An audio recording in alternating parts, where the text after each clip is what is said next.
Well, hello, everyone, and welcome to this episode of Pathways to Perform. This is your host, Kiesha Lalama. Today's guest is an extraordinary woman. I have so many different things that I can say about her, but when I think of her, I think of this. I think of talent. I think of beauty. I think mom. I think daughter. I think sister. I think muse for me. I think scholarly, I think dancer, I think artist, I think activist, I think mentor, educator. She's everything. She is so very special, and I'm so honored to have her here with us today. She's very much a daughter to me. Please welcome the one and only Naila Ansari. Hello. Hello, thanks for having me. This is awesome. I hope I live up to that intro. You're everything. I feel like people try to put themselves into this box, right? I'm this or I'm that or change gears. Yeah. You're everything. And you've always embraced that. And that's why that's so much about why I love you. Yes. I learn from the best. I learn from the best.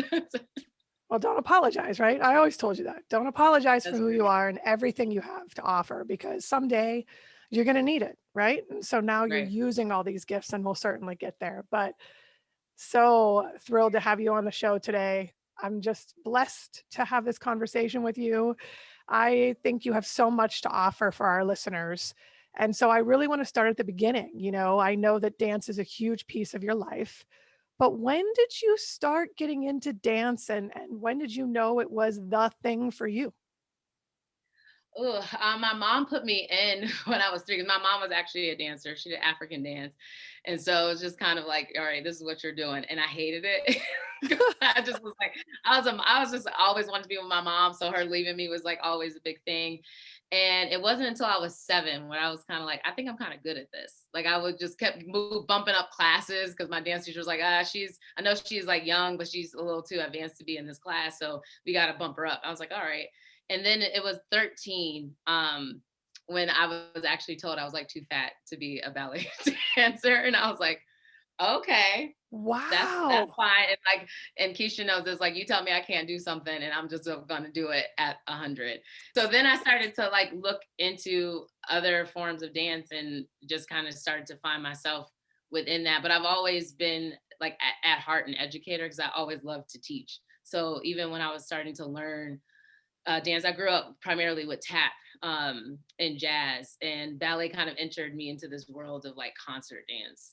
And then high school, I auditioned for Point Park and got in. I met James Washington, who's like still my brother to this day. And Point Park, I would say, is the space that changed my life of dance and where I could go and what I could be, and just seeing like that kind of talent in one space and recognizing that I have infinite possibilities. I felt like if I could make it in this school, I can make it anywhere. Yeah, I understand that certainly.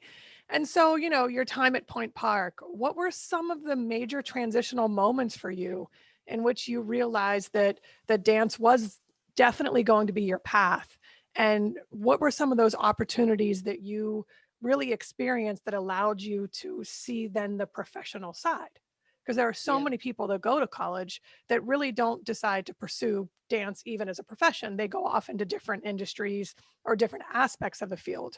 But what were some of those defining moments during your college years that put you on that path to actually pursue it and continue going? Ooh, definitely first and foremost, my teachers. I would have to say actually being in the classes and learning that discipline because they did not play. I mean, I had you, I had Jason, I had Doug, Ron. I don't know if folks remember Ron Hudson. That was like my guy. The classroom experience of what excellence was, I would have to say would be my first memory. Like that freshman year and recognizing like this is where you need to be at minimum. Like this is where you need to be. And then having the experiences with you and the bench and being able to create and collaborate to actually see what goes into creating a performance and production and the behind the scenes and that you can direct, you can do all these other things with dance was a huge part. Working with Robert Battle was huge with Jason McDowell, being able to be there with us. And then I mean we had it's hard to pinpoint one because we were such a family and we had so many excellent choreographers and professors constantly helping us grow and not taking kind of like pity on us. Like we had to rise to the occasion all of the time. So I can't necessarily say one for sure, but those were kind of some of the moments that I remember that made me feel like, you know what, this is what I need to do for the rest of my life. And it wasn't necessarily always about the dance. It was about the work and the excellence and the discipline that I got from Point Park. Hmm. And so tell me more about the process then. What were some of those experiences? How were they valuable? Whew. For me, everything I've learned in college at Point Park, I take now. And part of me, it's the process of recognizing that you have growth and that you have more in you than you think you do. And that was something that I had to learn very quickly because everyone that was going into the room was good. Like you were never going in with someone that was just like, that you didn't feel like was really supposed to be there. Right. So there was constantly this like, all right, I'm here, but like, is that really my best? And if it wasn't your best, you were not going to be seen. And so for me, it was how can you be seen without being arrogant? And how can you be seen and work in the process with people recognizing your work ethic while you're doing it?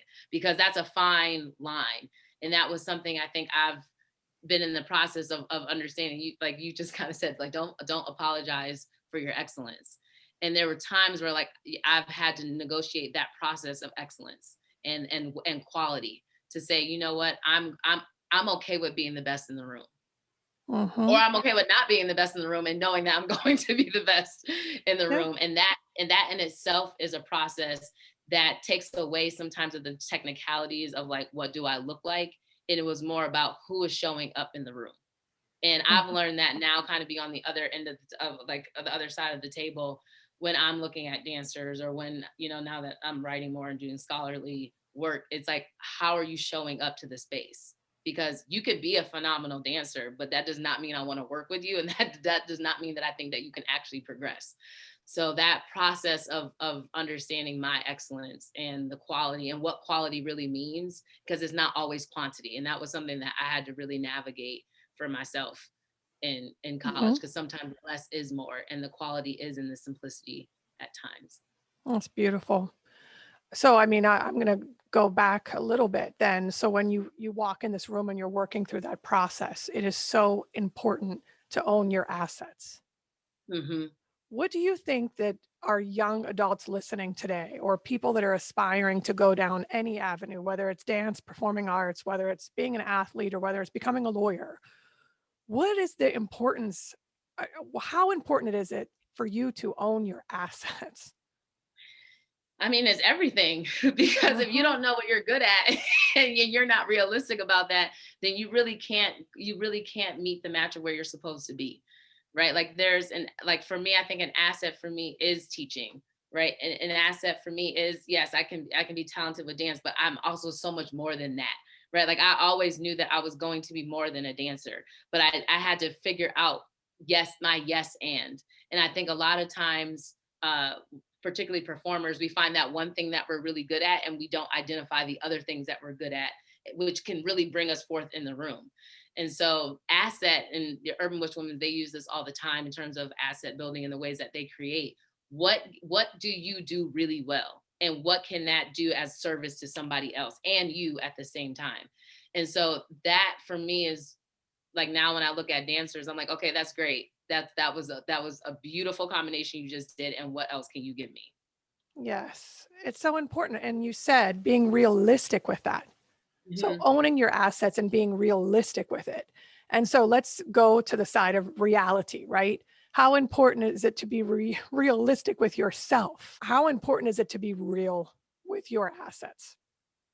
I mean, it's everything because to me, you can't move to the next level without being honest with yourself, right? Even when you think of building a business, if you are not good at something, you may need to hire somebody else to do that for you so that the business can progress, right? And I think That's the true. same thing with ourselves. You have to recognize for yourself that realistically, like for me, I love dancing. I love dancing in companies, but real for me, I also like to work in other spaces to get money in other ways, right? The hustle wasn't really, I didn't have a passion for the hustle in that way, loved it, loved doing it, loved being on stage, but I also like to create things on myself on my own time a lot more.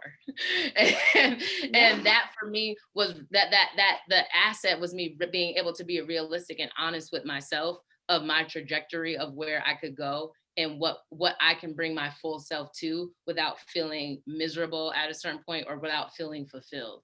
And so I think assets, not only is it physical in a lot of spaces for performers, but it's also being realistic mentally with your mental health of what capacity can you actually have and what can you bring to the table to make sure that longevity you can fulfill yourself holistically, whole body. Well, and it's you. I love what you said about even if you're an entrepreneur and launching your own business, you have to identify your assets and your reality because what you're not doing well, you may need to hire other people and a support team around you to have things Mhm. thrive. I mean, I own a home. You will never, ever want me to touch the plumbing. Just Right. no, just no. Plumbing, electricity, Kiesha, no, that's not Right. happening. My plumber has me in the phone as job security. Okay. That's Right. all I'm going to say. Yeah. So it's one of those things that and I think there's such value to everyone identifying their strengths. It takes so many different types of people to make the world go around. And if you sit down and just identify what you're strong at and what you like, so much amazing, magical things can come from that. Mhm. It's so Yeah, important. I mean, in the world now, I mean, for me, I just started a business, the Movement of Joy, which is ultimately came from my research and things that I was doing, but it also came from a space of like, what's the need? I love doing community work, but I also know in certain capacities, I can't do everything on my own, right? So I have an art partner who does a spoken word artist. He's also in IT. So I have a film editor, like, so there's all these people that come together because realistically, I may not be good at those. I don't edit, right? Like, so I need, hey, Robin, I need you to do this. You know, like those things for me, I'm learning asset building on a totally different angle that I think I've always done in my life, but now I'm able to clearly identify what that is. And really it all it is collaboration and being able to work in a collective and knowing everyone's assets in the space, Mhm. which I think you've always done well as an educator, because you have to do that with your students too, to help them identify what their assets are, what you see as an asset for them that they may not see. Yeah. And I think it's important. And certainly the more I teach, that's the goal. And you know this, and you're just kind of entering that arena. And the teaching strategies have changed. So much has changed in the last 10 years or 15 years. The way I teach class now compared to the way I even approached it with your generation, completely different. You would come in and go, "You all right? Is everything okay?" But it's just different. It's about elevating the room. It's about building confidence now, where your generation was only confident, and Right. it was a different preparation. And so it's changed, but you're right. It is about having people look into themselves, look within to find out what your strengths and assets are. And so how important is exposure? I mean, if you're not exposed to opportunities, then you really don't have the opportunity to discover these assets and then develop these assets. So how Right. important is exposure? Honestly, it's up there. I think it's asset and then it's exposure, Right? networking, maybe second to knowing your assets. Because you never know who's in the room with you and you never know what people do. Right. So you have to be able to recognize yourself first so other people can also recognize you. And being able to do that authentically, I think is the part that a lot of people don't get. Right. Especially with us being in this digital social media world, it's easy to get exposure in certain ways, but that doesn't mean that it's good exposure. And that doesn't mean that it has longevity in terms of a relationship. Right. Hmm. So an example I would have is that a friend of mine, Dre Denor, she's a music artist and she works with an organization called Demand out of South Side Chicago. So I was on set working with her, and she's like, "I need you, a creative director, because you help me put this thing together." And I was like, "Oh, sure." I love people, like helping people build their stories. I've always loved helping people do whatever they wanted to do and bring it to fruition.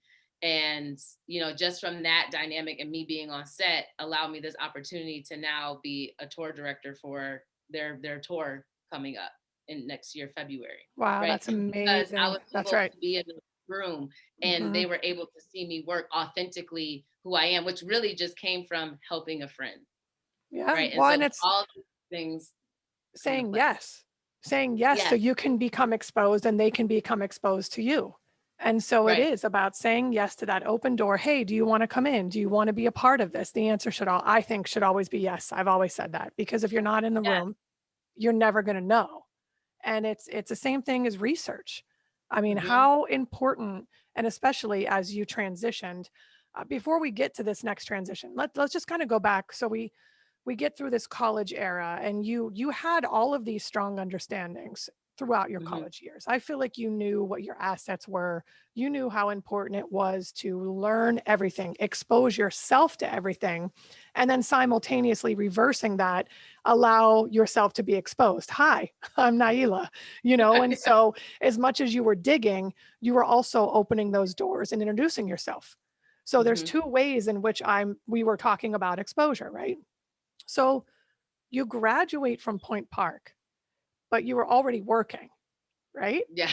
And Yeah. so, right, is a little bit of a different track, which is great. Mhm. But so you graduate from Point Park and you immediately enter the concert arena. So can you take me through your concert career before you landed where you are today, which is, pretty much on the path of becoming a professor of dance? Yes. So I started my senior year at Point Park with the August Wilson Center Dance Ensemble. With there's actually a fairly big group of us from Point Park that started, and it was crazy ride because we were working with people now who are like, the creme de la creme of concert dance and Broadway. So we were able to have access to these different choreographers, and it was kind of a quick like, boom, this is the world that you're about to enter in. So I worked there for a few years, and then I actually ended up in BET for a second in casting. That's Again, right. assets, just like I I forgot about the I got it from casting my friend gig. Shanika. Yes. So Yes. I was in New York, and she's like, I have a friend, they're looking for someone to work as a casting assistant in the office. And I was like, okay. And I went and, got the job. So I did that.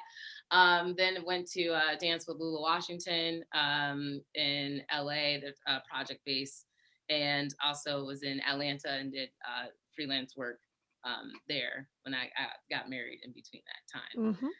And then after that, ended up have my son Noah, and it kind of totally shifted gears because I was still kind of thinking about going into the concert dance world. But when you have a child, it makes things a little different, particularly like that hustle, because there's not many companies that are having a full year's worth of work.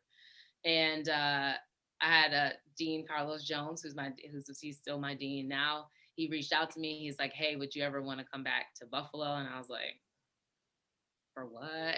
It's like, we have a dance program here. Like, I'm moving at the time it was Cherries. Like, I'm moving up to Dean, and there's opportunities in Buffalo. Would you ever want to come back to dance? And I was like, to teach. I was like, yeah, I like teaching. Let me try it out. He's like, but you have to get an MFA. And I was like, what? Like, first of all, what is that? Like, what does that even mean? What does it mean to have an MFA in dance? What is Mhm. any of that? So I Well, and moved back. that's really because you weren't on that path at all. It No, was not at all. performance, performance, performance, Mhm. concert dance, performer, performer, not even choreographer, just No. putting yourself out there, gigging it, working and performing. And then all of a sudden someone says, MFA. Yeah, I just always wanted to dance. I didn't know where it was going to take me, but I knew dance was going to be the foundation of it, and I just wanted to perform. I love performing. And so he's like, I think you'd be really good at this. Like, you're super smart. And I was like, okay, let me try this out. So I moved back to Buffalo. I have my son with me. He's like 2 at the time. And he's like, all right, so you're going to do this, and I'm going to give you an adjunct position while you're doing it. So you're going to learn the ropes. And Joy Garino, who's our dance director at the time, she's like, like, come in. We have these classes. And so I was simultaneously starting school and adjuncting. So I was getting the experience and the schooling kind of at the same. Oh, wow. This Uh-huh. is this is like, my mind was like blown. I have a professor, two professors, Ariel Nearson and Trabian Pollard, and they're like so mentors of mine. But it's interesting because they were the ones that really like opened my eyes up to this other world of dance and the ways that you can write about dance and the ways that you can research dance in terms of movement and practice and creation. Like Trabian is definitely like my godson mentor. He got me through. And then Ariel was the one to like really push me scholarly. And she would like ask these questions and like constantly be like, okay, and what else is here? And what else is here? And what else is here? And it's funny because it's like, I'm a Black dancer. So I'm like, I know about Black dance. And I'm sitting here reading Black performance studies. I was like, maybe I don't know that much about that. Uh-huh. Yeah. Well, that's the Because you fun start, part about learning is that you go, yes. oh, maybe I didn't know that. Oh, wow, I need to read more. And I think Mm-hmm. I think maybe people assume that you reach a certain level and you think you're done. And I know that you are very much like me. The more I read, the more I learn, the more I realize I know nothing. And I have to Right. keep reading and I have to keep learning. And that's exactly where you were at. Just what? I know nothing. Yeah. Right. And you feel like you do, it takes that time. And again, like that's the process of excellence because I'm in a room full of like people and I'm like have a, these different scholars and another professor, Christopher Flaw, was just brilliant. And Lindsay Hunter, they would just, talk and say these things. And I'm just like, and after a while, Never because it's thought about it also like that way. real, Yeah. right, because it's a practice too, and that's also a process. Like the brain and the ways that it intellectualizes dance is a process. Mhm. And that was something that I had to learn because I knew physically what my body was doing, but I didn't understand historically what my body was doing. I didn't understand like I didn't understand completely like the lineage of what my body was doing.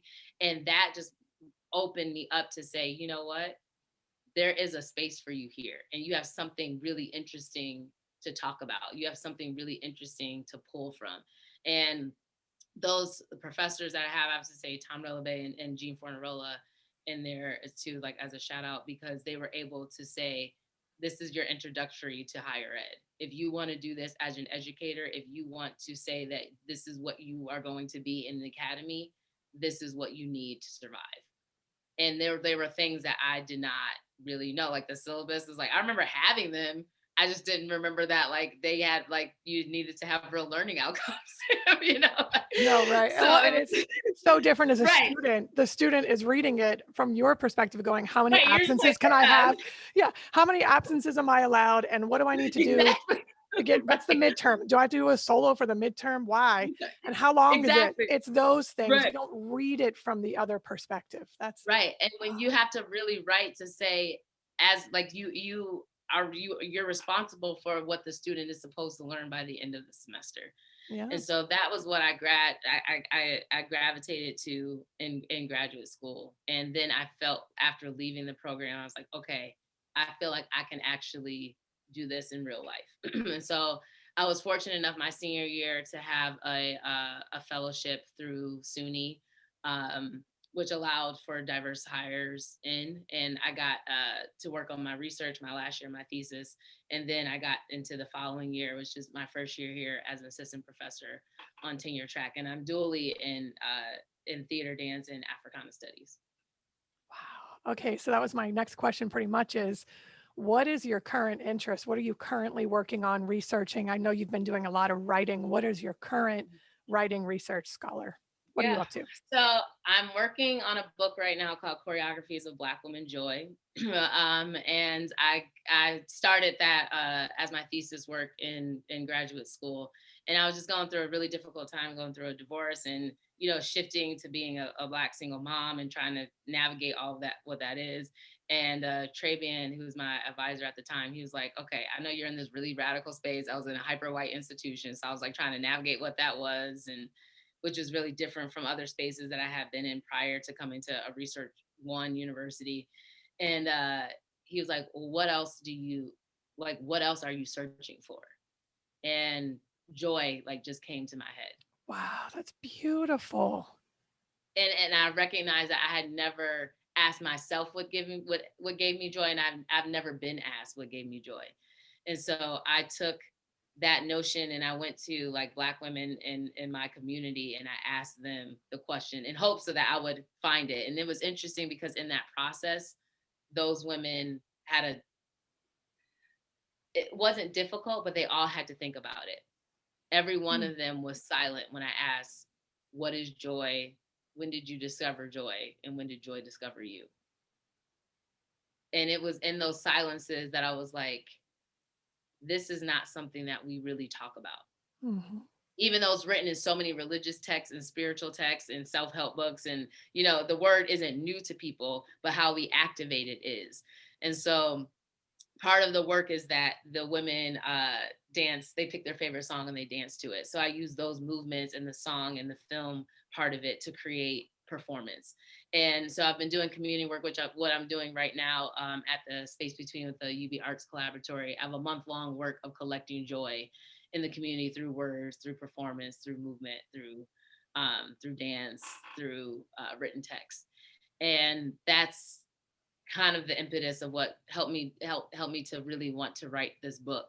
And it was really championing women that I think have not really been seen in the dance world and have cultivated joy through so many social dances that is just, it's incredible. I've started interviewing different women. I have Michelle Bird, who runs Ladies of Hip Hop, Michelle Gibson, who is like queen of second line, and she's incredible. And also Marjorie Smarth is someone that I wrote about who passed away, but she was really this pioneer of house dance and really brought hip hop into queer communities and allow like the spirit to move. And so the book is really connecting to these different dances, both politically, also socially, and movements. And you can say movements, I use that in quotations, the way that we've moved America forward through these Black women that have connected to spirit of joy. So that's what I'm working on right now. That's my interest. Oh, I love it. And so have you been able to find joy? I have. I don't think I have it in totality yet. And I say that because when interviewing the women, when I asked them about joy, 4 different kind of spaces came up, which was play, resistance, community, and self. And so part of this book is kind of recognizing, how do we find that in totality? How do you find joy consistently in all 4 of those spaces? And so I know it. I know it to identify it. I don't necessarily know it yet fully to live in it without having to constantly question myself if I'm doing it, if that makes sense. I'm getting better at it. I'll go through my day and ask myself, what gave you joy today? Well, and it's joy in 4 different spaces. I think that it's so important. We think that you must be joyful today. Find joy. It's just a word that people toss out there, right? Like you talked about, self-help book, #joy, whatever it is. Right. But there is joy within different spaces, within your home, within your work life, whatever it is, your own spiritual life, right? And it is very interesting. I love that there's 4 different spaces that you are really kind of considering. I think it's beautiful. Yeah. And how do you find the contentment in that? Like with joy and resistance, a lot of people, that's the one that's really hard for people to recognize. Like, how do you find joy when sometimes you don't have a choice? Like, right, life isn't easy, but how do you find joy within that moment, knowing that it's going to come, it's going to go, but how do you find contentment even still to not allow some of those other spaces to come in? The ways that I talk about in terms of choreography is that we choreograph our trauma and our depression and our sadness really well. We do not choreograph our joy as well in our life. And so part of it is like, how do you find that? How do you activate joy as quickly as you can activate depression? Yeah, it's challenging. It's definitely a struggle. It's definitely a struggle. And it's probably maybe most of our caretaking, we're caretakers. So we're quick to fix rather than celebrate, maybe. Right. I don't know where it really stems from, but my organic instinct would say that I'm a caretaker first. I must fix. So you're always working out the problem rather than celebrating, because then you're just on to the next problem. Right. Or obstacle or challenge or whatever it is. Exactly. Because it becomes a disruption, right? It like, unfortunately, in our world, joy is a disruption for people living their everyday life. Right. And it doesn't have to be ecstatic. Like people know joy and play very easily, typically. Right. Like they can find like flirtation or jump rope, whatever it is, they can find that easily. It's not as easy to find it in resistance community, and it's definitely not as easy to find it in the self. That's right. Oh, I look forward to seeing more of this. Learning is exciting, right? And Yes, so it's all part of that. It really just awakens the soul, the mind, the energy, the spirit, all of it. And it just makes you hungry to learn more. yes, I think it's yes, yes, for Oh, sure. I'm excited to see more of this. Okay, good. I'm listening to so much of what you've had to offer so far in your journey. For our listeners, any young adult chasing anything, right? What is some advice? What's a piece of advice that you could offer them? Ooh, I have so many pieces. I feel like I like drop gems all the time with my students. But one thing I would definitely have to say to anyone that's listening is that you have to identify what gives you joy. And that's very different from happiness. That's very different from passion, because you're asking what allows you to be content with your soul. If you had to have it, cool. If you couldn't have it, is that cool? I don't know. Mhm. That's something for you to define. What do you have to have that gives you joy? And I've told this to my students, and I tell this to people all the time. The biggest thing that you can do to hurt someone is when someone says what gives them joy and you actively go against it. Wow, it's powerful. There's a lot to think about, and I really look forward to this. When do you think this book will be ready? So I have a year. My writing coach Rachel after was like, shout out Rachel Pan. She's on me. I have a chapter due every month. So That's we have great. a year time frame, and I'm working on having one of the chapters go into an anthology prior to the full book coming out. Fantastic. Keep going. Keep going. I'm so proud of you. Please tell me that you'll come back on the show. Would love to have you Yes, back. We can talk about specific things, different kind of topics, something that's interesting to you. I would love to have you back, please. yes, I will. And when I get my book out, I'll have to Oh, make this sure I is come and do happening. We'll have a big virtual book party or something. yes, But virtual book party, do all the things. virtual book tour. I love it. That's a good idea, actually. Okay, let's make that It is a happen. good I idea. was like, that's a really good idea. Okay, good.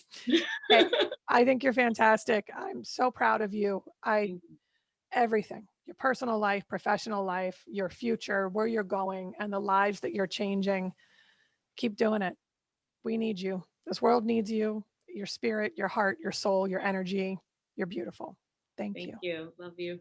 Oh, I love you so much. All right. Take care. Okay. Where Yeah. can we find you on social media? So Naila _moves_joy is my social media name. I have a website, themovementofjoy.com. And if Great. And that's where we can find these projects and everything you're working on. Fabulous. So we'll be sure to share that with everybody. And for any listener, please, again, it's about exposure. Expose yourself to what she's working on. Dig deeper, continue to learn. And along the way, this is perfect. We hope you find more joy. All yes. right. Thank you, everybody. Have a great day. Bye.